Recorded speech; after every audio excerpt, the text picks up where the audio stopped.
Amanda Mitchell always looked flawless under pressure. As CEO of Horizon Industries, she had mastered the art of commanding a room without raising her voice. But today, something was wrong.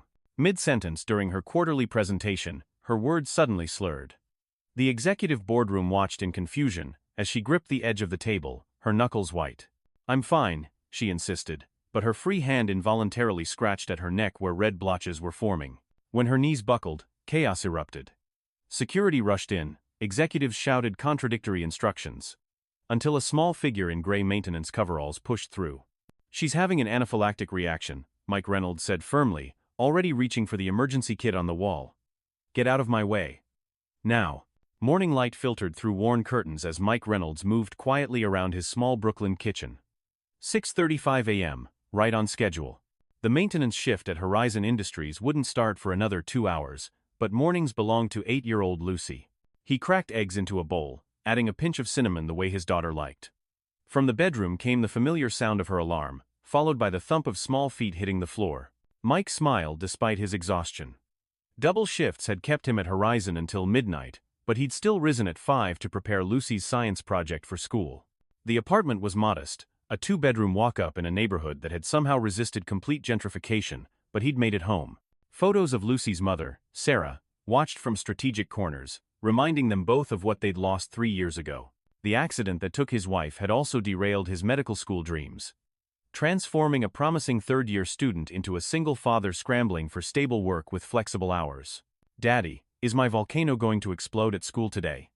Lucy appeared, her curly hair a wild tangle around her freckled face, blue eyes still heavy with sleep. The question made Mike wince slightly.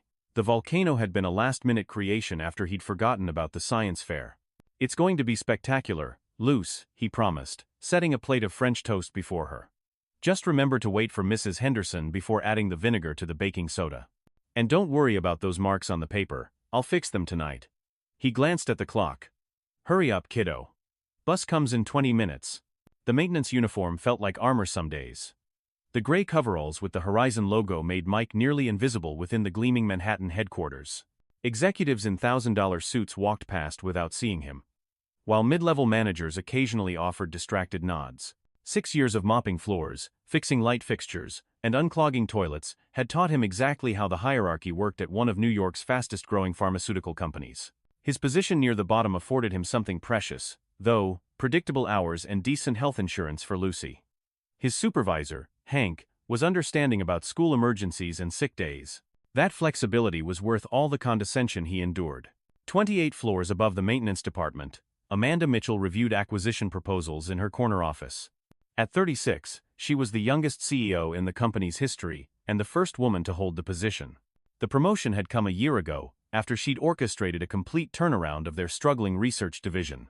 Industry blogs called her the Ice Queen of Pharma, brilliant but ruthless, driven but distant.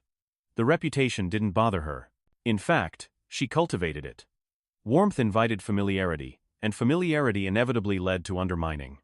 Better to be respected than liked, her father had taught her before his death. That philosophy had carried her from nursing school to business education to the executive suite, though few knew about her clinical background. That part of her life, along with most personal details, remained carefully guarded. Amanda glanced at the photo on her desk. The only personal item in the meticulously designed space.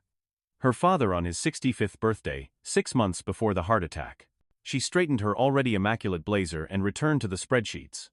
The board expected a 15% increase in shareholder value by year's end. Anything less would be failure. The first time Mike and Amanda's paths crossed meaningfully was 3 weeks later in the executive elevator, a space Mike normally avoided. Lucy's school had dismissed early due to a water main break, and he'd had no choice but to bring her to work for the afternoon. Hank had agreed, provided they stayed invisible. Unfortunately, the service elevator was under repair, forcing them to use the main one. Mike stood uncomfortably, hand on Lucy's shoulder, as they ascended to the maintenance office on 14. When the doors opened on the lobby level, Amanda Mitchell stepped in, eyes fixed on her tablet. The three rode in silence until Lucy's juice box, clutched too tightly in nervous hands, spurted orange liquid onto the polished floor and the edge of Amanda's cream-colored heels. "I'm so sorry," Mike began immediately, pulling out his cleaning cloth. "Lucy, step back, honey." Amanda looked up, noticing them for the first time. Her eyes moved from the spreading puddle to the child's mortified face. Most executives would have delivered a cutting remark, or simply ignored them. Instead, she surprised Mike by kneeling to Lucy's eye level. "No harm done," she said, her voice gentler than anything heard in boardrooms. "These shoes have seen worse." Then, with a slight frown, she gently touched Lucy's forearm, where a cluster of fading red bumps was visible. "That looks like contact dermatitis. Has she been tested for allergies?" Mike blinked in surprise. "Yes, she has a protein allergy." "How did you?" "I was a nurse before I was a businesswoman," Amanda replied, straightening as the elevator reached the 14th floor. "Get some hydrocortisone cream for that rash. The company pharmacy will give you a sample if you mention my name." Before Mike could thank her, she was back to her tablet, the moment of humanity submerged beneath spreadsheets and acquisition targets. As they exited, Lucy whispered, "She's pretty, Daddy." Mike hushed her, but found himself stealing a glance back at the striking CEO as the doors closed. For a brief moment, he'd glimpsed something beneath the corporate armor, something surprisingly human. 2 weeks later, crisis descended on Horizon Industries. Their newly launched protein supplement line, a major expansion beyond traditional pharmaceuticals, faced serious allegations. 6 consumers had reported severe allergic reactions, and 1 remained hospitalized. Stock prices plummeted 15% in a single day. Emergency meetings convened hourly, in the executive suites, while PR teams worked frantically to contain the damage. Media vans clustered outside the building like vultures, waiting for statements. The tension permeated every floor, reaching even the maintenance department where Mike and his colleagues observed the chaos from a safe distance. During his evening rounds, Mike overheard fragments of heated conversation from a conference room he was cleaning adjacent to. Words like contamination and undisclosed ingredients caught his attention. The symptoms described, severe hives, throat constriction, rapid heartbeat, sounded eerily familiar. Lucy had experienced nearly identical reactions to certain food additives before her allergies were properly diagnosed. Standing motionless with his mop, Mike listened as executives debated recall costs versus legal liability, while the research team insisted their formulation was flawless. The conversation moved to ingredient sourcing, specifically a new proprietary protein compound from a Malaysian supplier. Without thinking, Mike opened his phone and searched for the supplement's ingredient list. His medical training, though incomplete, had taught him enough about anaphylactic triggers to recognize potential dangers. He spotted it immediately, a synthesized protein very similar to one that had caused severe reactions in Lucy. Though the chemical name was different, the molecular structure would be nearly identical. Heart pounding, he composed an email to Amanda Mitchell, suggesting they examine this specific ingredient and outlining his reasoning. He hesitated before sending it, knowing he was overstepping boundaries that could cost him his job. But the image of hospitalized consumers pushed him forward. He pressed send, then continued mopping as if nothing had happened. The email never reached Amanda. Her executive assistant, trained to filter correspondence ruthlessly, deleted it without reading, just another maintenance worker with an opinion well outside his expertise. Meanwhile, Amanda herself was battling both external pressure and internal resistance. Board members demanded immediate action while research directors defended their work and legal advisors counseled caution. The endless meetings left her exhausted. Her throat felt increasingly scratchy, and she absently rubbed at itchy patches forming on her neck. She attributed these symptoms to stress and lack of sleep, popping antihistamines without questioning why she suddenly needed them. 3 days into the crisis, Mike was pushing his cart through the executive floor when he glimpsed Amanda through a glass partition. She looked uncharacteristically disheveled, her face flushed, one hand constantly at her throat. Recognition flashed through him, the same unconscious gesture Lucy made before an allergic episode. On impulse, he approached her assistant's desk. "Miss Mitchell doesn't look well," he said quietly. "Has she been tested for allergies to the new supplement?" The assistant, Davis, barely glanced up. "Maintenance requests go through the facilities department, not the CEO's office." "I'm not making a maintenance request," Mike persisted. "I think she might be having a reaction to." "Thank you for your concern," Davis cut him off with practiced efficiency. "I'll be sure to pass along health advice from our maintenance staff to our CEO who has an entire medical division at her disposal." Dismissed, Mike returned to his cart, frustration burning in his chest.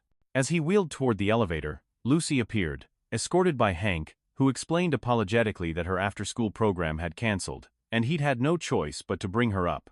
Mike thanked him, then quickly explained to Lucy that they'd be leaving soon, after he finished this floor.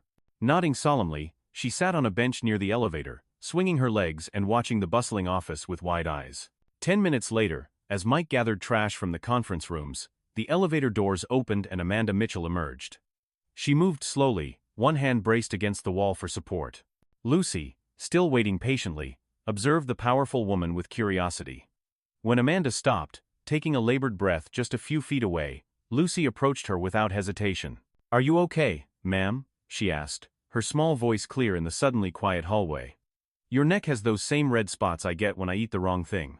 Amanda looked down, momentarily startled by the child's presence. "I'm fine," she began automatically, but Lucy continued with the directness only children possess. "My dad says, when your throat feels scratchy and tight like you're trying to swallow something sticky, it means your body is fighting something it doesn't like." She pointed to Amanda's neck.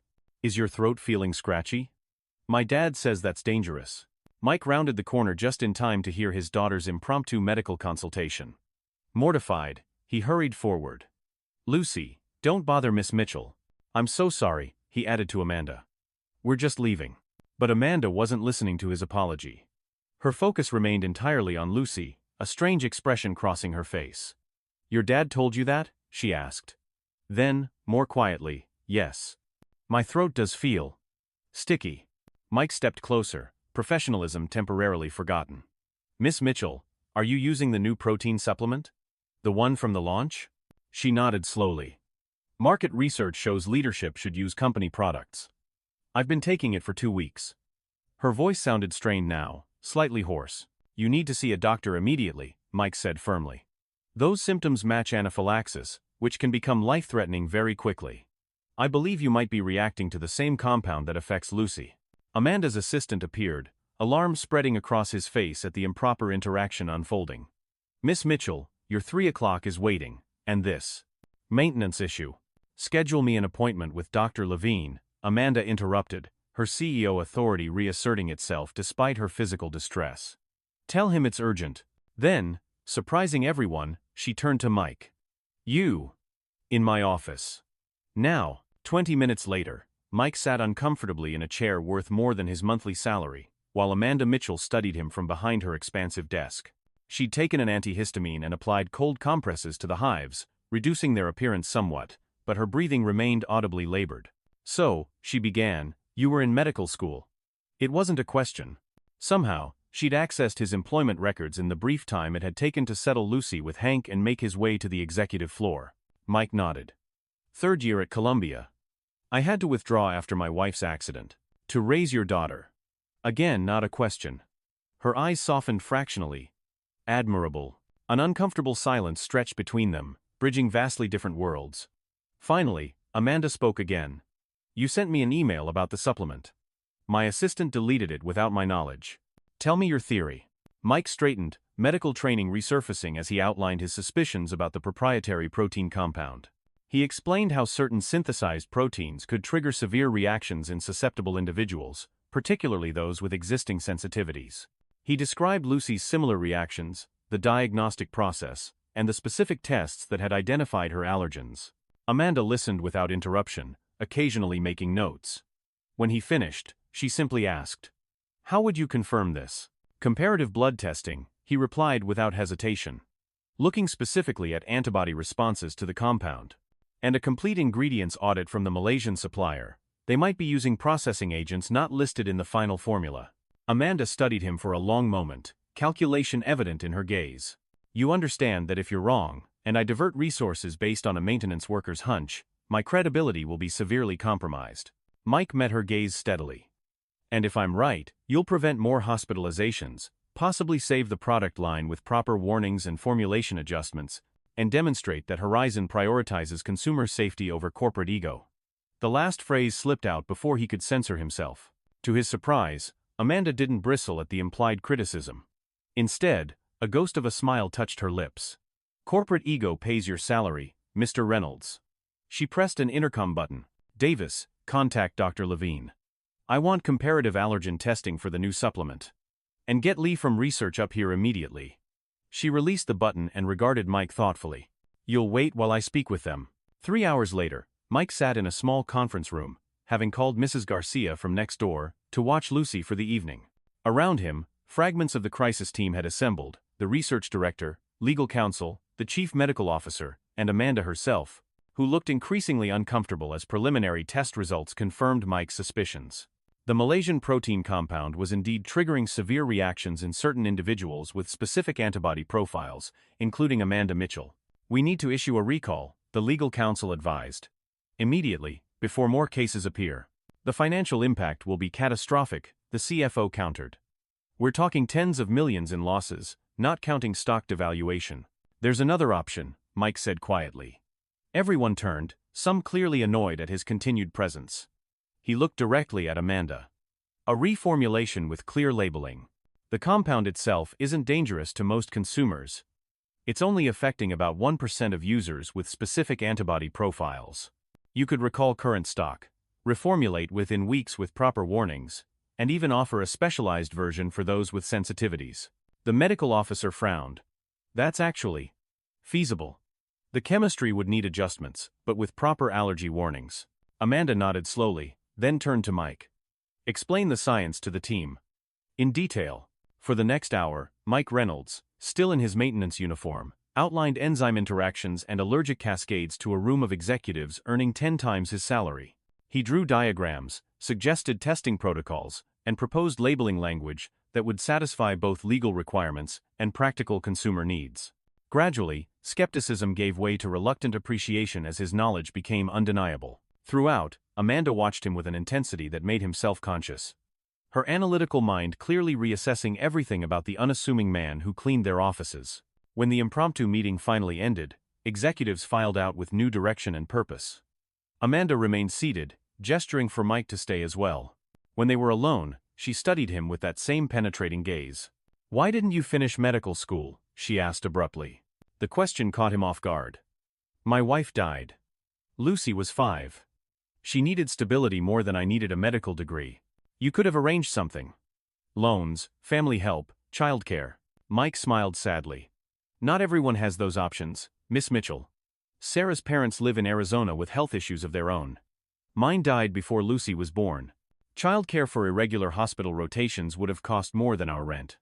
Sometimes life narrows your choices until there's really only one path forward." Amanda absorbed this, something shifting behind her eyes. After a moment, she said, "You'll work with the research team on the reformulation. Half-days, same salary as your maintenance position plus a consultation fee. Hank can adjust your schedule." Mike blinked in surprise. That's very generous. But I don't have the credentials to."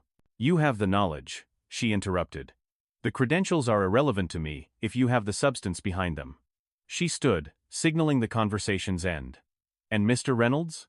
Thank your daughter for me. Her observation may have saved more than my comfort." The following weeks transformed Mike's routine completely.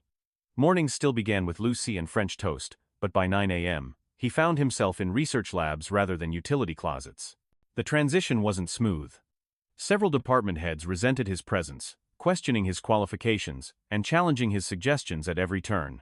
But Mike's practical knowledge, combined with Amanda's unwavering support, gradually overcame the resistance. By the third week, he had earned reluctant respect from most of the team. The supplement line was reformulated, repackaged with clear allergen warnings, and reintroduced to the market. An alternative version for sensitive individuals followed shortly after, Amanda's personal project, though few knew that detail. Stock prices recovered as Horizon's transparent handling of the crisis earned praise from consumer advocacy groups. Beneath the corporate surface, whispers spread about the maintenance man who'd saved the company's newest product line. Throughout this professional chaos, Mike caught glimpses of a different Amanda Mitchell. In meetings, she remained the formidable CEO, demanding excellence and accepting nothing less. But occasional moments revealed something else. Her quiet arrival at his borrowed cubicle with technical questions that could have been answered by any research staff.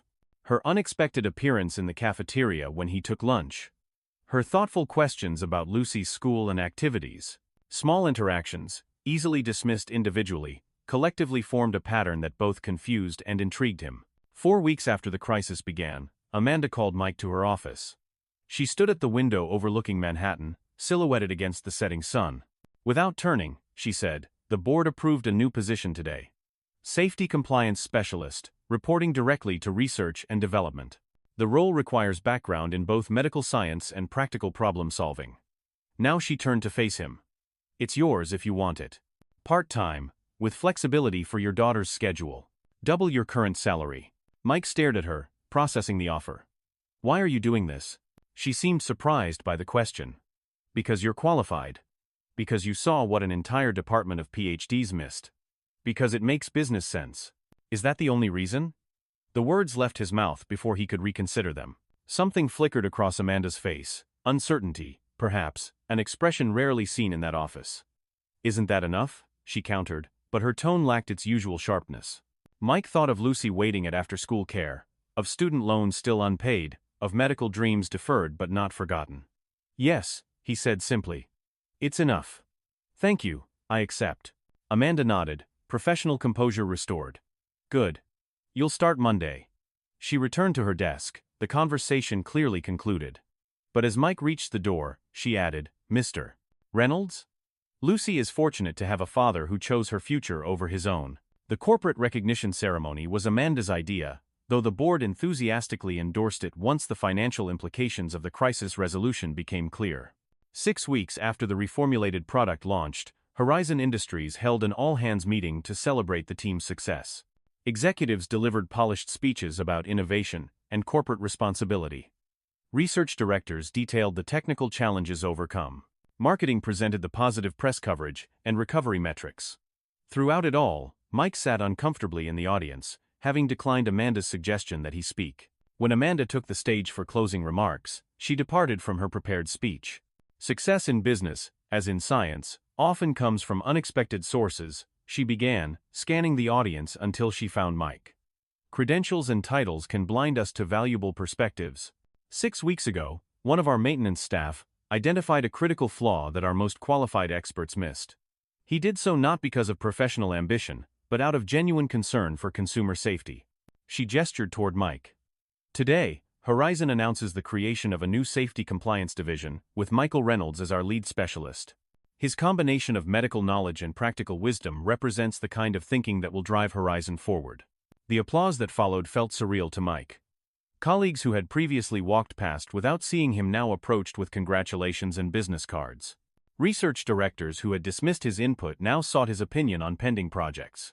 Through it all, he watched Amanda working the room with practiced charm, every inch the successful CEO, except for the brief moments when their eyes met across the crowded space, and something less calculated passed between them. As the event wound down, Mike found himself beside Amanda at the refreshment table. Quite a performance, he said quietly. The board loves public displays of corporate responsibility, she replied with a slight shrug. It plays well with shareholders. Is that all this was? A performance? Amanda turned to face him directly, corporate mask momentarily lowered. No, Mike. Not all of it. She glanced around at the mingling executives, then added more softly, Lucy's school is close to Central Park, isn't it? I sometimes walk there on Sunday afternoons. Before he could respond, she was swept away by board members eager to discuss the positive press coverage. Mike watched her go, realizing with sudden clarity that Amanda Mitchell, feared CEO, brilliant strategist, the Ice Queen herself, was actually nervous about suggesting a casual encounter outside the office. The thought made him smile all the way home to Lucy. That Sunday found Mike and Lucy on their regular weekend outing to Central Park. Lucy's kite danced erratically in the autumn breeze while Mike offered coaching from below. Give it more string, loose. That's it. Her delighted laugh carried across the grass as the butterfly-shaped kite finally caught a steady current. They were so engrossed in their success that neither noticed Amanda approach until she stood just a few feet away. She looked different in jeans and a simple sweater, her hair loose around her shoulders instead of pulled into its usual severe style. Without makeup and power suits, she appeared younger, less formidable. Lucy spotted her first. It's the important lady from your work, she exclaimed with typical childish directness. Did you come to fly kites too? Amanda smiled, a genuine expression rarely seen at Horizon. I was just walking, but kite flying looks like more fun. I'm Amanda, she added, extending her hand to Lucy with the same seriousness she might offer a business associate. I'm Lucy Reynolds. I'm 8 3/4. She shook the offered hand solemnly, then immediately asked, Do you know how to fly a kite? My dad could teach you. He's good at fixing things that don't work right. Mike felt heat rise in his face, but Amanda's laugh, surprisingly warm and unguarded, dispelled his embarrassment. I haven't flown a kite since I was about your age, she admitted. I might need your dad's expert instruction. Somehow, the afternoon transformed into an impromptu picnic. They shared Lucy's snacks on a park bench, watching other families enjoy the perfect autumn day. Conversation flowed more easily than Mike expected, moving from Lucy's school projects to Amanda's early nursing career to shared observations about New York's endless construction. With each exchange, the vast professional gap between them seemed less significant than the surprising points of connection. "Why did you switch from nursing to business?" Mike asked as Lucy ran off to examine a nearby puppet show. Amanda was quiet for a moment, watching a fallen leaf skitter across the path. "My father was dying, pancreatic cancer. I was working hospital shifts, coming home exhausted, then spending nights at his bedside. One evening, he told me I was wasting my analytical mind on bedpans and medication schedules." Her voice held no bitterness, only a distant sort of wonder. He'd built Horizon from nothing, but his only son, my brother, had no interest in the company. "Someone with Mitchell blood needs to take the reins," he said. "So I went to business school, worked my way through every department, and eventually proved him right." "Do you miss it? Nursing?" The question seemed to surprise her. "Sometimes," she admitted. There was an immediacy to helping people directly. Business impact is broader but less tangible. She turned to him, curiosity evident in her expression. "Do you miss medicine?" "Every day," he answered honestly. "But then Lucy laughs, or masters something new, or just falls asleep holding my hand, and I know I made the right choice." Amanda's gaze lingered on him, something indefinable softening in her expression. "Your wife would be proud of the father you've become." The simple statement, delivered without pity or platitude, touched something deep in Mike's chest. Before he could respond, Lucy returned, breathlessly describing the puppet show, and breaking the moment of unexpected intimacy. Yet something had shifted between them, a bridge forming across their disparate worlds. As the afternoon waned and shadows lengthened, they packed up Lucy's kite and prepared to leave. The awkwardness of a first non-work encounter settled around them, neither quite knowing how to end what had been, undeniably, a pleasant few hours. "We come here most Sundays," Mike finally said, the implied invitation hanging in the crisp autumn air. Amanda nodded, professional reserve partially returned. "I have a conference in Chicago next weekend, but the Sunday after." She left the sentence unfinished, as if unwilling to commit herself further. "Lucy's been asking about the Natural History Museum," Mike offered. "The dinosaur exhibits, specifically, if you're interested." "I haven't seen those since I was a child," Amanda replied, a small smile playing at the corners of her mouth. "I'd like that." Lucy, oblivious to the adult's careful negotiation, simply declared, "You should come for dinner after. Daddy makes the best spaghetti in the whole world on Sundays." Mike began to gently correct his daughter's presumption, but Amanda's laugh stopped him. "I can't remember the last home-cooked meal I had," she admitted. "That sounds wonderful, Lucy." As they parted ways at the park entrance, Amanda impulsively reached out to squeeze Mike's hand, a gesture so brief he might have imagined it. "Thank you," she said quietly. For the normal afternoon, he understood immediately what she meant. In Amanda's world of corporate politics and performance metrics, genuine moments were rare treasures. "Any time," he replied simply. "Lucy and I have normal afternoons to spare." Walking home with Lucy skipping ahead, Mike reflected on the strange path that had led a maintenance worker and a CEO to share a park bench and future plans. Life had narrowed his choices years ago, steering him away from medicine toward the practical necessities of raising Lucy alone. Yet somehow, those same circumstances had now opened an unexpected door. Not just a professional opportunity, but to a connection he hadn't realized he'd been missing. 3 months later, the Safety Compliance Division had grown to a team of 5, with Mike supervising their work between his own hands-on projects. His office, still modest but no longer a shared cubicle, displayed Lucy's artwork alongside framed technical certifications. Horizon's corporate newsletter had featured him in a profile that emphasized his unusual career path, inspiring several other departments to look beyond traditional credentials in their hiring practices. The supplement line had recovered completely, with the specialized version for sensitive individuals gaining unexpected market share. More significant than these professional developments were the subtle personal changes. Sunday afternoons in the park had become a regular occurrence, weather permitting. Museum visits, playground adventures, and yes, home-cooked dinners gradually transformed strangers into friends.